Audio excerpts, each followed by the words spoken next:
Bom dia a todos. A gente está hoje no terceiro shiur, que a gente está analisando o personagem Elisha ben Avuya. Só para recapitular, estamos falando aqui de um dos maiores sábios da época talmúdica. E esse sábio, ele decidiu mudar de rumo. Ele acabou decidindo desfrutar desse mundo e não do mundo vindouro. Desfrutar desse mundo da maneira mais egoísta e mais materialista possível. E a gente está analisando quais foram os episódios escritos no Talmud e quais são as mais importantes, a mensagem para a gente, dessas mensagens das várias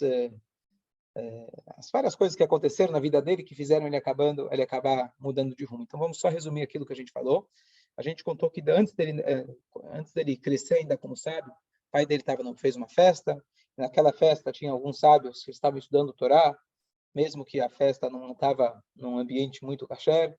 Ele viu como a Torá iluminou e brilhou, então ele falou: eu quero que meu filho, se for assim, eu quero que meu filho se torne um sábio. Então os sábios apontam que ele estudou a Torá, ele quis que educou o filho dele para a Torá, mas com o interesse do benefício que a Torá ia trazer, não pelo próprio estudo da Torá. Depois a gente falou que ele, quando criança, ele estudava a Torá, cantando músicas helenistas da época, músicas gregas. Então ele tinha o conteúdo da Torá, mas não a forma da Torá, não o ambiente da Torá. E a gente explicou também o que isso seria a mensagem para a gente. Depois falamos que ele carregava embaixo do braço, ainda quando criança, livros de heresia. Isso também acabou afetando ele posteriormente. Na última aula a gente trouxe mais um episódio que fez ele mudar de ideia. Quem lembra qual foi? Acho que foi esse que a gente falou. É boa, obrigado. Ele viu um homem que tinha mandado seu filho com o mitzvah: por favor, vai até a árvore e espanta a mãe e pega os filhotes. Que esse jovem estava fazendo 2 mitzvot que a Torá descreve que a pessoa teria vida longa. Então ele estava honrando o pai, ele fez a mitzvah de espantar a mãe e pegar os filhotes, que essas 2 mitzvot, a Torá fala claramente que você vai ter vida longa. Quando aquele jovem desceu da escada, ele caiu e morreu. Falei: bom, então se é assim, então a Torá não é verdade. E ele abandonou.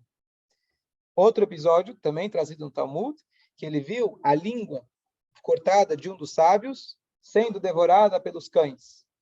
Que isso os romanos, na época mataram os judeus, e teve os famosos 10 mártires, e ele falou: será que esse é a recompensa para alguém que dedica uma vida para a Torá? Era um dos grandes sábios, e Deus faz isso com a língua dele? Então ele decidiu mudar de rumo. E como a gente falou que a Torá não gosta de falar mal de ninguém. E se aqui os sábios estão contando tantos episódios da mesma pessoa, é óbvio que a ideia aqui não é falar mal dele, e sim a gente tentar ver aonde a gente pode acabar errando. Apesar da nossa dedicação, apesar do nosso conhecimento, tem algumas coisas que se a gente não consertar na hora certa, a gente pode acabar tomando o rumo errado. A gente pegou cada uma dessas, a gente analisou. Quem quiser, vai gravar no Spotify as primeiras 2 aulas. Só que não terminou. Tem mais uma passagem que o Talmud conta para a gente, que foi o que causou ele mudar de caminho. Então o Talmud conta para a gente uma história que fala o seguinte: Arba'a nichnesu le pardes. 4 sábios entraram no pardes. A tradução de pardes é pomar. O que significa pomar? Aqui não é um pomar físico, e sim um pomar espiritual. O pardes, a palavra pardes em hebraico, é um acrônimo dos 4 níveis de interpretação da Torá. Quando você lê a Torá, você pode ler um nível mais literal. Você pode ver, por exemplo, as dicas da Torá, famosos, talvez, códigos da Torá, é o mais popular por aí. Depois você tem o método talmúdico, depois você tem o método cabalístico. Cada um desses métodos tem um nome, um método de analogia da Torá. Pshat, em hebraico, drush, remes e sod. Então, o acrônimo deles é pardes, que é o pomar. Então, 4 sábios entraram no pomar. O que quer dizer entraram no pomar? Eles se aprofundaram na Torá e entraram num nível além do alcance geral das pessoas. Então, para você entrar nesse pomar, você tem que estar num nível muito elevado. Eu sempre digo, o pessoal fala: não, vou estudar Cabala, não vai acontecer nada. Se estudar Cabala, você só vai entender errado. Não tem perigo de você estudar Cabala e acabar saindo fazendo milagre. Você pode virar um bom charlatão, na melhor das hipóteses. Porque para você entender a Kabbalah e saber aplicar e saber fazer alguma coisa com isso, você precisa de muito, muito, muito chão para você conseguir chegar lá. Então, o risco maior é o risco de você entender errado. Esse é o maior risco. Você estuda a Kabbalah, entende errado, interpreta errado e passa errado. Esse é o risco maior. Agora, outros riscos a gente não corre. Então, eles entraram nesse pardês, seja lá o que for, algum nível espiritual muito profundo, nos níveis cabalísticos, esotéricos da Torá.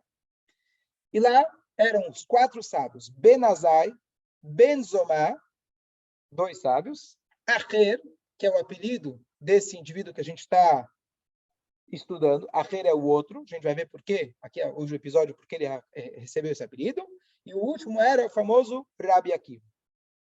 Desses 4, só o Rabi Akiva ele conseguiu entrar nesses níveis espirituais com paz, Beshalom, e ele saiu com paz. Entrou de boa, saiu de boa. Ele saiu sem nenhum dano. O que aconteceu com os outros? O Ben Azai, ele viu a linguagem, ele viu, ou seja, olhou para onde não devia, algum nível espiritual, ele morreu. Ben Zomá, ele olhou e está escrito, ele se afetou, se machucou por isso. Dizem que ele ficou louco. Perdeu a cabeça. Deu uma... pirou. O Acher, que é o nosso indivíduo aqui, Kitzetz Benetiot, ele cortou mudas, seria, chutou o pau da barraca, seria a linguagem talmúdica, vamos ver por que cortou mudas. E Rabi Akiva, ele entrou em paz e saiu em paz. Então, a explicação geral dessa ideia é o seguinte, o Rabi Akiva, ele quis se elevar, mas tem que ser igual um voo. O voo você tem que levantar voo, ir reto e depois se preparar para pousar direitinho. Quais são os momentos mais críticos num voo? Decolagem e o pouso. Então, quando ele decolou, ele falou, não vou decolar para ir para o espaço. Os outros falaram, eu vou decolar, ver o que dá. Ver o que dá, perdeu o rumo. Ele falou, eu vou decolar, mas ele já sabia para onde ele queria ir.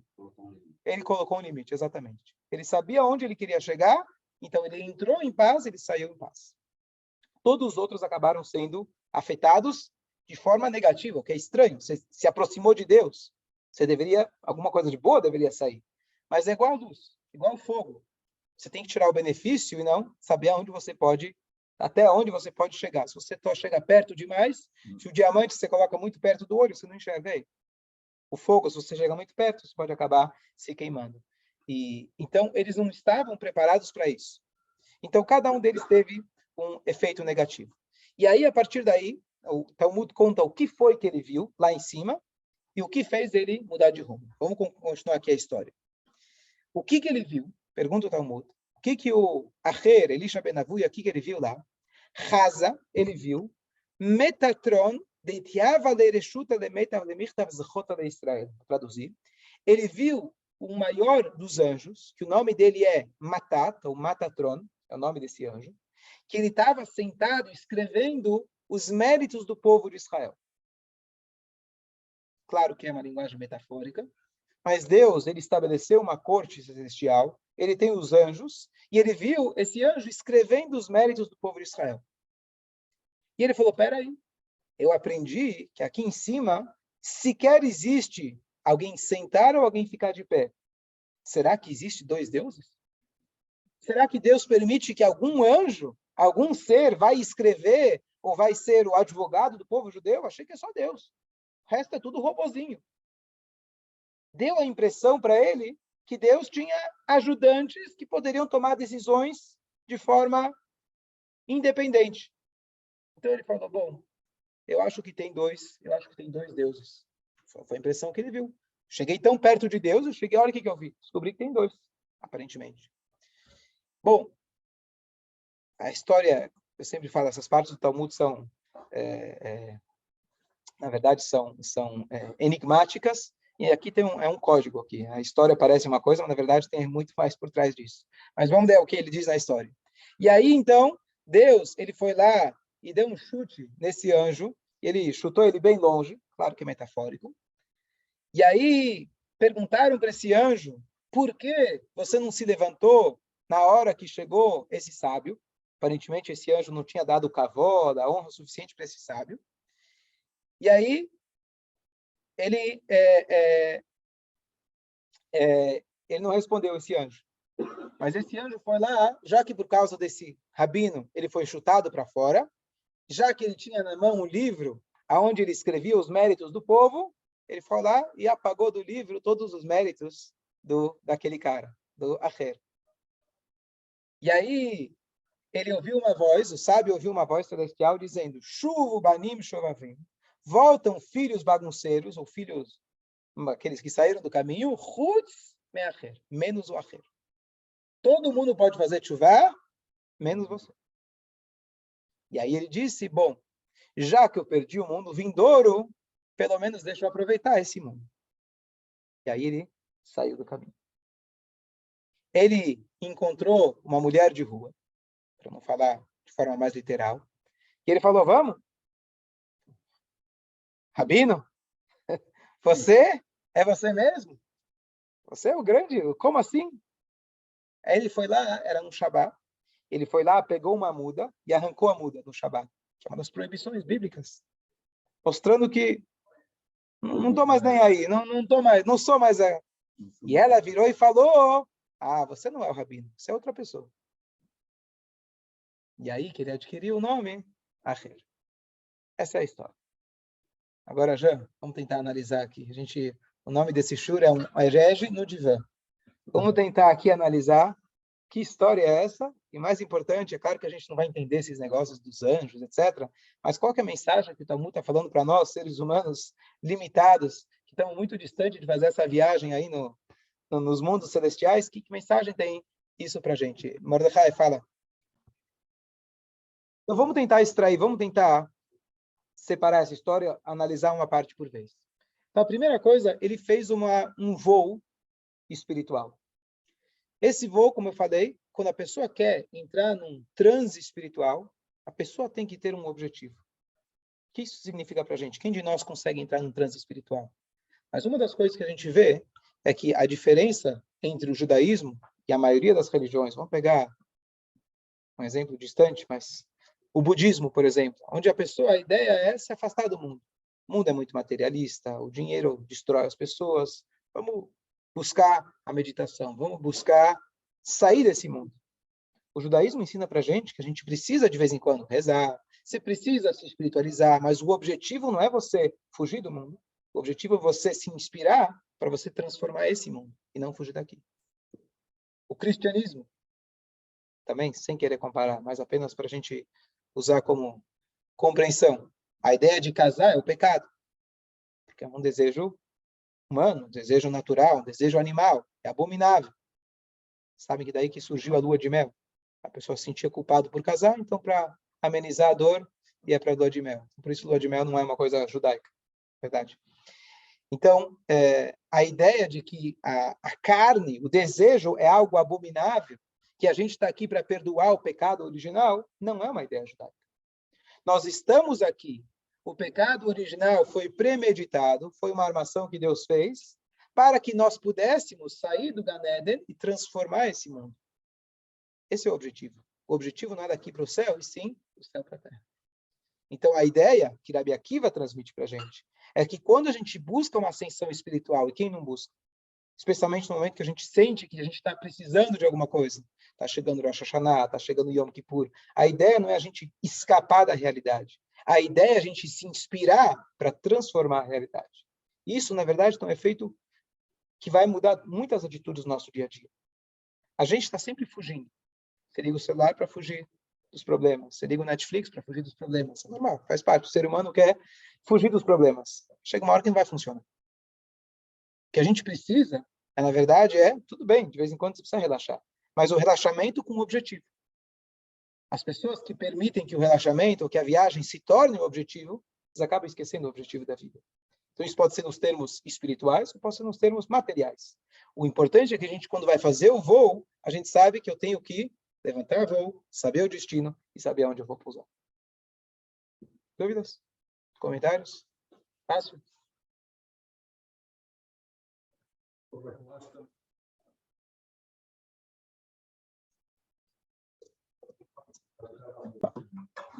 O shiur de ontem à noite que eu não gravei. Mas você perguntou, Estrada, se precisa ser, se a chuva, quando a gente se arrepende, precisa ser no atacado ou pode ser em parcelas? Pergunta boa. À vista ou em parcelas? Tem que ser em parcelas, contanto que você passa o cartão já se comprometendo para fazer o pagamento completo. Então você não pode falar, olha, eu vou pagar só metade. Chegou Yom Kippur, meu Deus, eu vou fazer só metade. Não, você vai fazer tudo. Passa o cartão, você vai parcelar ao longo do ano, ao longo da vida, mas tem que estar sempre subindo mais um degrau. E isso é muito importante. A gente tomar muitas decisões, a gente tentar pegar um voo sem saber para onde a gente vai pousar, você com certeza vai se perder. Engraçado que no inglês, na gíria em inglês, quando você fala a pessoa pirou, você fala snapped. Snapped. Snap é como se fosse que você cortou, passou a tesoura aí, cortou. Que é exatamente a linguagem aqui do Talmud, que ele cortou a muda, ele arrancou a muda. Interessante. Bom, uma ruptura. Exatamente, boa. Uma ruptura. Você se perdeu. Aí ele vai lá e ele vê esse anjo. Ele vê que o anjo, aparentemente, ele tem um livre-arbítrio. O anjo está escrevendo os méritos do povo judeu. E ele estranhou. E não só que ele estranhou, ele chegou na conclusão dele que tem dois deuses, então uma coisa está errada. O anjo foi castigado por isso, mas o anjo teve a permissão de apagar os méritos dele. Estranha essa história, é esquisito. Vamos ver o que a gente pode tirar dessa história, que é mais importante. A primeira coisa a gente entender, a pergunta importante é, por que Deus tem anjos? Normalmente um rei ele tem ministros, porque ele não consegue tomar conta sozinho. Por que Deus tem anjos? Deus consegue tomar conta sozinho. Se ele tem anjos, quer dizer que ele não consegue? E ele tem anjos do bem e anjos que são os anjos acusadores. Para que ele precisa disso? A resposta para isso está logo em Bereshit. Quando Deus foi criar o homem, está escrito, nasce Adam. Faremos o homem, no plural. Faremos o homem? Deus não faz sozinho? Deus, na verdade, ele chamou os anjos para eles não terem inveja. Vem comigo, vamos criar os homens, porque os anjos foram criados primeiro. Então, para não ter inveja, ele falou, vamos fazer o homem. Quando você chega para as crianças, vamos consertar o carro. Nossa, Deus não vai consertar o carro, mas dá a sensação que eles estão participando na decisão também. Tá certo? A reunião de condomínio, como chama o síndico, ele fala, nós decidimos. Eu e minha esposa. Nós decidimos. Mas não é bem assim. Deus, ele realmente, ele quis colocar os anjos como participantes. Não só isso. Deus, com a sua infinita humildade, ele estabeleceu uma corte. O que é incrível.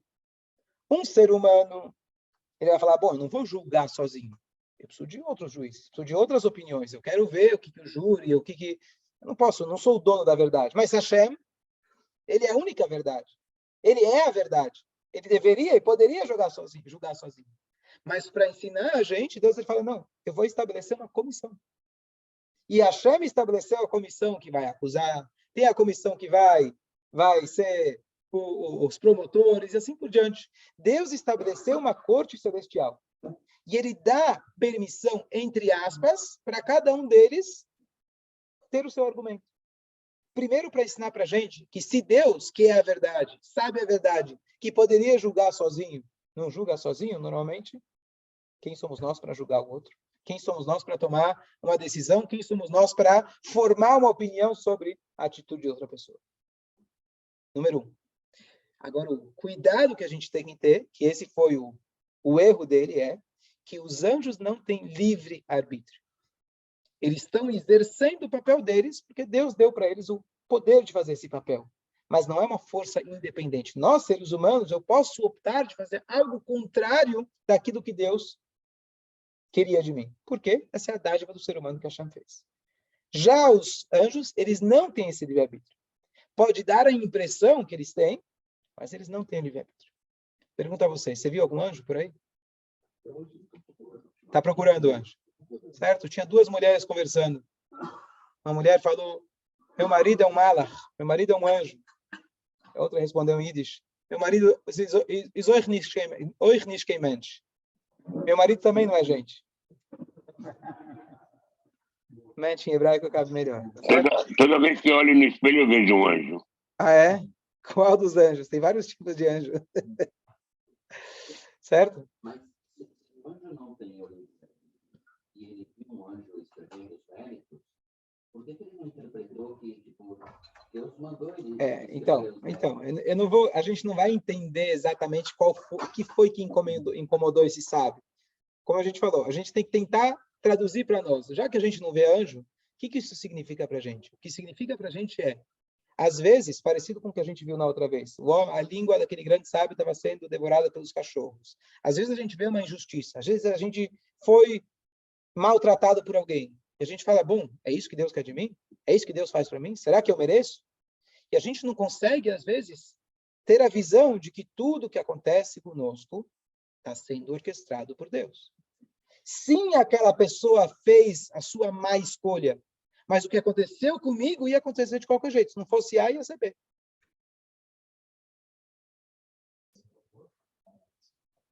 O anjo, é uma pergunta boa, se o anjo tem aparência humana.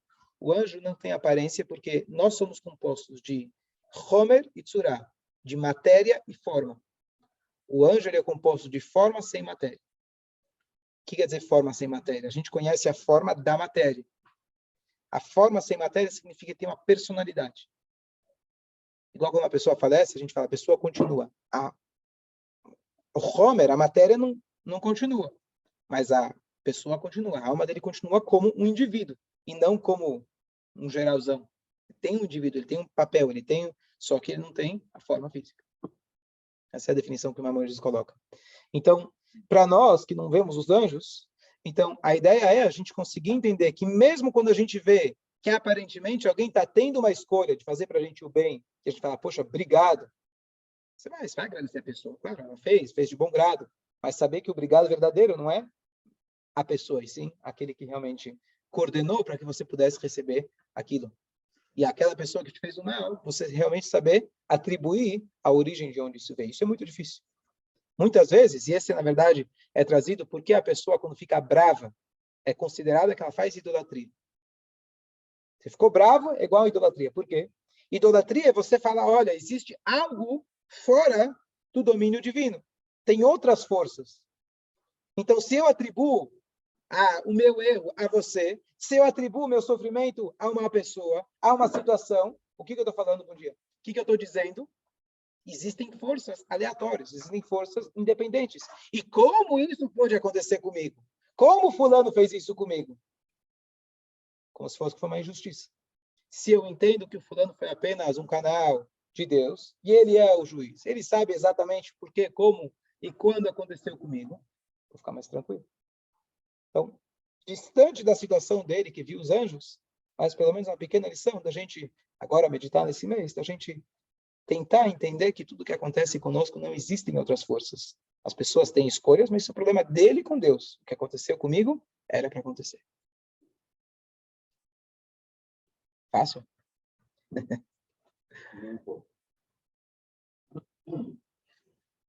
A história continua. Ele então decidiu, ele falou, bom, já que eu não tenho um mundo vindouro, deixa eu aproveitar esse mundo. Que tipo de pensamento é esse? Às vezes as pessoas falam, bom, já que eu não sei se tem mundo vindouro, isso aí é promessa, né? Alguém estava lá e voltou e contou como era? Você não conhece alguém que estava lá e voltou? Falou, olha, lá é legal, vale a pena? Já que eu não sei se tem, deixa eu garantir o que tem. Esse mundo dá para sentir, certo? Esse mundo eu consigo desfrutar dele. Mundo vindouro, vamos ver. A hora que chegar, a gente vê. A gente vê o que a gente faz. Não voltam porque é tão bom.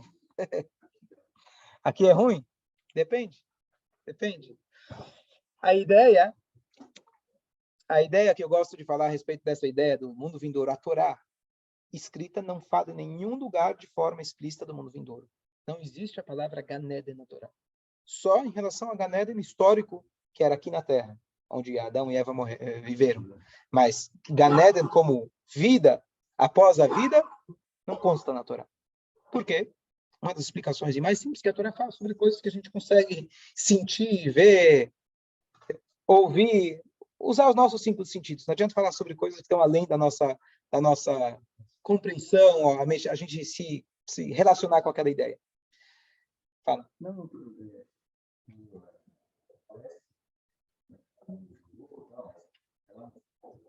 Depende. A Neshama pode ir para o mundo vindouro, a Neshama pode reciclar, ela pode reencadernar, alguém falou uma vez, a pessoa vem aqui ela vem, reencaderna, certo? Ela vem com uma capa diferente, mas está reciclada, vem aqui terminar alguma coisa que não fez. Mas, eventualmente, depois que a pessoa terminou todas as suas viagens aqui na Terra, ela vai para um descanso lá espiritual. Então, o que acontece? Se a gente vai viver pensando, bom, vale a pena servir a Deus, porque depois dos 120, quando chegar no próximo andar, tá, você vai ter o Gan Eden. É uma forma de servir a Deus, mas uma forma muito egoísta. Uma forma pensando em si. Se você chega em casa, eu sempre dou esse exemplo, a esposa fala, vai no mercado comprar verduras. Você vira e fala, mas o que eu vou ganhar com isso? Eu vou dizer o que você vai ganhar se você não for. Esse relacionamento está muito fraco. Está muito fraco esse relacionamento. Não existe um relacionamento. É simplesmente uma troca de interesses, na melhor das hipóteses. Então, quando a pessoa fala, eu vou servir a Deus, porque, olha, esse mundo é sofrido. Colocar tefilin é chato. Rezar é chato. Fazer todas essas coisas é chato. Mas sabe o quê? Vale a pena. Você sofre aqui, depois, no mundo vindouro, você não imagina. É verdade, o mundo vindouro, dizem, né? Os livros dizem. A gente acredita. Mas é assim que você serve a Deus? Se você servir a Deus dessa forma, como o pai dele, se a gente lembra a primeira história que falou, eu quero a Torá pelo benefício que ela vai me trazer, era um benefício espiritual, mas era um benefício. Meu filho vai ser muito inteligente, meu filho vai ser muito sagrado, meu filho vai ter muita luz. Se a gente serve a Deus pensando no benefício, a gente está servindo de forma egoísta. Número 1, isso por si já é triste para um relacionamento. E número 2, quando tudo gira em torno do seu interesse, do seu ego, do seu interesse, e ego é perigoso. Você vai falar, bom, no final das contas, entendi, lá vai ser muito bom. Mas sabe o quê? Eu prefiro agora que é garantido. Se a ideia é ter o prazer, você quer ter o prazer divino? Eu não sei se tem. Não estou vendo isso acontecer muito em breve. Deixa eu garantir esse mundo. Isso eu tenho certeza que funciona. Eu quero sentir o prazer material. Então ele falou, bom, já que eu não tenho um mundo vindouro, então deixa eu aproveitar esse mundo. Esse pensamento, traduzindo para a gente acredita que tem um mundo vindouro. E cada um de nós tem a chance, a gente vai ver depois, que ele também, no final das contas, acabou recebendo o mundo vindouro. Mas o ponto é, se a gente está servindo a Deus, almejando chegar em algum nível onde eu vou receber, você não está servindo a Deus, está servindo ao seu próprio ego, que é a idolatria que a gente falou. Posso falar uma coisa? Pode. Perguntar uma coisa? Pode. Mas a tshuva que a gente... Então, a pergunta é, você falou sobre tshuva, mas no final das contas, eu vou fazer o Shabat porque eu quero reunir a família, eu vou fazer um Kippur porque eu me sinto bem. Sim, somos seres humanos e parte da essência, da natureza do ser humano é ser egoísta. Mas uma coisa é o fato, que a gente não tem como negar. A outra coisa é idealizar isso e dizer que a melhor forma de servir a Deus é de forma egoísta. A gente tem que almejar, pelo menos teoricamente, saber que existe um nível acima disso. E tentar cada dia melhorar. Sim, a gente vai servir a Deus. Eu venho na sinagoga para comer. Normal, as pessoas falam, o cara vem lá para comer na sinagoga. Eu falo, eu também. Se eu não trabalhar na sinagoga, eu não vou ter o que comer. Eu também venho para comer. Cada um vem com o seu interesse. É normal, eu venho para rezar, para pedir. Eu venho porque eu gosto de agradecer. Sim, somos seres humanos e assim a Hashem colocou dentro da gente. Mas não vamos idealizar isso como o ápice, como a melhor forma de servir a Deus. A gente tem que almejar cada dia ser um pouco menos egoísta e um pouco mais altruísta. Então não está errado essa forma. Não, eu vou servir a Deus para ganhar A, B, C, D, seja algo material ou espiritual. Ótimo, está servindo a Deus. Pelo menos você foi no mercado. Você foi no mercado, ótimo, já é um passo. Melhor do que não ir, melhor do que brigar. Mas será que isso é o relacionamento ideal? Essa é a pergunta. E só para concluir, então, ele falou, já que eu perdi, então eu vou aproveitar esse mundo. Eu acho que a maneira mais correta e mais profunda de entender o que é Gan Eden, o que é mundo vindouro, o mundo vindouro não é apenas um estágio que você vai depois que você faleceu. Mundo vindouro é um estágio que você consegue adiantar e já viver aqui nessa vida. Quando a Torá fala para você, olha, faz tal coisa, os sábios interpretam, você vai ganhar mundo vindouro. A gente falou isso semana passada. Muito além de você falar, tá bom, então daqui 100 anos, se Deus quiser que você tenha vida longa, você vai poder lá estar no hotel 5 estrelas, vista para a praia. É você conseguir entender que se você fizer isso, você já está vivendo uma vida espiritual nesse mundo. Isso é muito mais profundo. Isso é muito mais rico. Você diz, eu não estou fugindo desse mundo. Pelo contrário, eu peguei o voo, desfrutei das nuvens e trouxe as nuvens para cá, igual a Rabbi Akiva fez. Se o teu objetivo era fugir, como na primeira história, a gente vê que tudo se liga. Se teu objetivo era fugir, escapar do mundo, você perdeu o rumo, você vai se perder lá em cima. O objetivo dele, então ele falou, olha, cheguei aqui em cima. Ele estava com interesse, a hora que ele viu que ele não tinha mais o objeto de interesse dele, perdeu, né? O pessoal fala, o homem casou com a mulher porque ela era rica. Acabou o dinheiro, termina a frase, acabou o amor. Mentira, nunca teve amor. Ele sempre amou o dinheiro, nunca amou a mulher. Tá certo?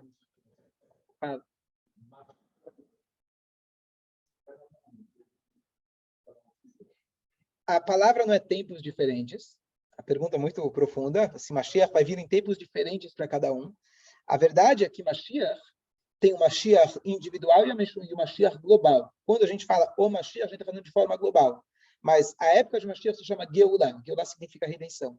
A redenção se inicia de forma individual. Você tem que a cada dia buscar a sua redenção. Por isso a gente lembra o Shema Israel, todo dia a gente fala a saída do Egito. Todo dia a gente tem que sair um pouco mais do nosso Egito, do nosso aperto, e se aproximar do Eretz Israel, como eles estavam, se aproximar da redenção. De forma global, isso vai acontecer em determinado momento, quando todos estivermos prontos, e mesmo assim, quando acontecer, cada um vai ter uma experiência diferente. Não vai ser igual para todo mundo. Depende de quanto você conseguiu atingir para poder desfrutar daquele momento. Então, a ideia não é a gente se preparar para o mundo vindouro, e sim trazer o mundo vindouro para cá. Isso é uma maneira muito mais profunda e muito mais altruísta da gente servir a Deus. Eu quero viver uma vida mais espiritualizada. Eu quero viver uma vida de menos, você falou dos anjos, de menos matéria e mais forma, mais indivíduo. Olhar para as pessoas, quem elas são, e não para aquilo que elas têm. Olhar para as pessoas, não para a forma que elas se vestem. Olhar para o interior das pessoas e não dar bola para aquilo que ele falou, e sim tentar entender o que ele quis falar, tentar entender o que está incomodando a pessoa. Viver uma vida mais profunda. Então, para a gente resumir aqui a lição desse shiur, já ligando com o shiur passado, servir a Deus de forma altruísta. Tentar servir a Deus a cada dia de forma mais humilde. Na hora que a gente está buscando um benefício colateral, a gente perdeu o relacionamento. É bom. Uma criança, você começa educando, olha, ganha balinha para ir na escola. Aquele cara que acorda de manhã, a mãe dele acorda ele e fala, filho, vamos para a escola, vamos para a escola. Por que eu tenho que ir para a escola? Estou cansado, está frio lá fora. Vamos para a escola? Mas por que eu tenho que ir para a escola? A mãe fala, olha, porque você tem 55 anos e você é o diretor. Se ele precisa... ficou ruim. Então, se ele precisa do incentivo da balinha com 55 anos para ir trabalhar, está triste a situação. A criança, tudo bem, você promete mesadas, promete passeio, vai na escola, mas você espera que depois de um tempo ela já entende sozinha o que ela precisa trabalhar, que precisa estudar, que a vida não é bem assim, que a mamãe fica te acordando de manhã. Já passou dessa fase. Então, sim, se alguém serve para ganhar a Ganeden, eu sirvo a Deus porque me compensa. Eu vou te falar, é bom, eu rezo Rosh Hashanah, tenho vida boa, eu dou tzedakah, Deus, Baruch Hashem, me recompensa. É maravilhoso, não tem dúvida que é maravilhoso. Porque a verdade, quando é verdade, ela abrange toda a nossa vida. Se a gente faz o Shabbat, é claro que ela vai trazer benefício. Mas a pergunta é se eu estou trabalhando pelo benefício ou eu estou trabalhando pela verdade. E é isso que a gente tem que, talvez, alinhar nesse momento do Rosh Elul. A gente tentar elevar o nosso nível de relacionamento com Deus. A gente quer ter relacionamento e não apenas uma troca. Às vezes a gente chega no Rosh Hashanah, bom, lista de compras. Deus, esse ano, A, B, C, D, dá isso, daquilo, certo? Uma lista, como você falou ontem? Você falou muito bem ontem. Você falou que as pessoas chegam na reza e querem... estão achando que a Hashem é funcionário teu. Eu quero A, B, C. Claro que é para pedir, claro que podemos pedir, devemos pedir, etc. Mas esse é todo o teu interesse? Você está aqui só para pedir? Deus está aqui para servir as tuas necessidades? Ou você está aqui para servir Ele? Esse é o resumo do que aconteceu com esse Elisha, tentando analisar. Estou falando aqui de uma pessoa de altíssimo nível, mas tentando extrair uma mensagem do Talmud. Ele quis chegar no nível espiritual, porque pelo jeito era gostoso. Ele quis garantir um mundo vindouro. Bom, já que não tem mundo vindouro, então o principal é o meu foco, então eu vou focar naquilo que me traz benefício. Ele não estava preocupado em servir a Deus, como Rabbi Akiva, que ele estava preocupado em trazer Deus para esse mundo. Ele estava preocupado em garantir o mundo vindouro dele. Rabbi Akiva, ele fez o contrário, ele trouxe o mundo vindouro para cá. Então, aqui temos a terceira Muito bom. análise desse sábio, e semana que vem, ou quarta-feira, a gente continua, se Deus quiser. Uma pergunta, René. Pode.